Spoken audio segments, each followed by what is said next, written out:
নমস্কাৰ আজি হৈছে 2 জুন অসমৰ লগতে ভাৰতবৰ্ষৰ বিভিন্ন প্ৰান্তৰ পৰা ইতিমধ্যে জুলুক কৰোৱাইছে ৰাজ্যবাসীৰ বাবে কেইবাটাও ডাঙৰ খবৰ আৰু জৰুৰী খবৰ আজিৰ আমাৰ প্ৰথমটো খবৰ হৈছে ৰাজ্যবাসীৰ বাবে এক বিশেষ গুৰুত্বপূৰ্ণ খবৰ হাইবনেকাৰ অৰুণাচল সিকিমত হ'ব কাৰ চৰকাৰ আজি বিধানসভা নিৰ্বাচনৰ ফলাফল আজি অৰুণাচল সিকিমৰ বিধানসভা নিৰ্বাচনৰ ফলাফল পুৱা 6 বজাৰ পৰা দুই ৰাজ্যত আৰম্ভ ভোট গণনা অৰুণাচলত বিজেপিয়ে 60টা সমষ্টিত প্ৰক্ষেপ কৰিছিল প্ৰাৰ্থী অৰুণাচলত 10টা সমষ্টিত বিনা প্ৰতিদ্বন্দ্বিতাৰে জয়ী বিজেপি কংগ্ৰেছে কেৱল 19খন আসনতহে দিছিল প্ৰাৰ্থী ৰাজ্যখনত বিজেপি আৰু কংগ্ৰেছৰ মাজতে হ'ব মূল প্ৰতিদ্বন্দ্বিতা সিকিমত এছকেএম আৰু এছডিএফৰ মাজত হ'ব মূল যুদ্ধ আজি অৰুণাচল সিকিম বিধানসভা নিৰ্বাচনৰ ফলাফল পৰৱৰ্তী খবৰটো হৈছে ৰাজ্যবাসীৰ বাবে এক ভয়ংকৰ খবৰ হাইবনেকাৰ ৰাজ্যৰ প্ৰান্তে প্ৰান্তে বানৰ বিভীষিকা চাৰিফালে সাগৰ সদৃশ পৰিৱেশ বৰ্ণাঢ্যৰ মাজত হাহাকাৰৰ পৰিস্থিতিৰ সৃষ্টি হৈছে কাছাৰৰ কাটিগড়াত পৰিৱৰ্তিত বান পৰিস্থিতি উপায়ন্তৰ হৈ বৰ্ণাঢ্যই আশ্ৰয় ল'ব লগা হৈছে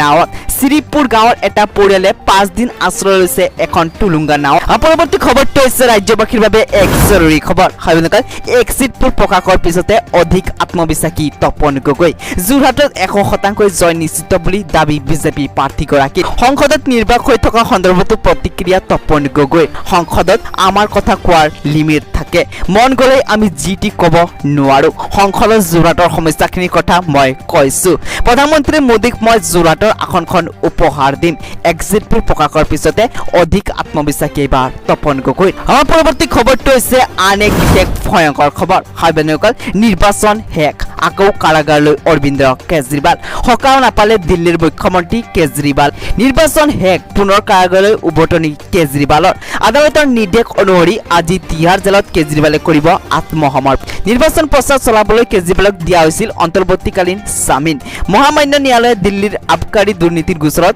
21 দিনৰ বাবে দিছিল জামিন আজি উকিলৰ কেজৰিৱালক দিয়া অন্তৰ্বৰ্তীকালীন জামিনৰ ম্যাদ শেষ জেলত আত্মসমৰ্পণ কৰাৰ পূৰ্বে পুনৰ উচুপি উঠিল অৰবিন্দ কেজৰিৱাল মই জেলৰ ভিতৰত অথবা বাহিৰত থাকিলেও দিল্লীবাসীয়ে সকলো সুবিধা পাই থাকিব জেলৰ পৰা ঘূৰি আহি মই প্ৰতিগৰাকী মহিলা যুৱতীক মাহে 1000 টকাকৈ দিম পুনৰবাৰ জেল যোৱাৰ বাবে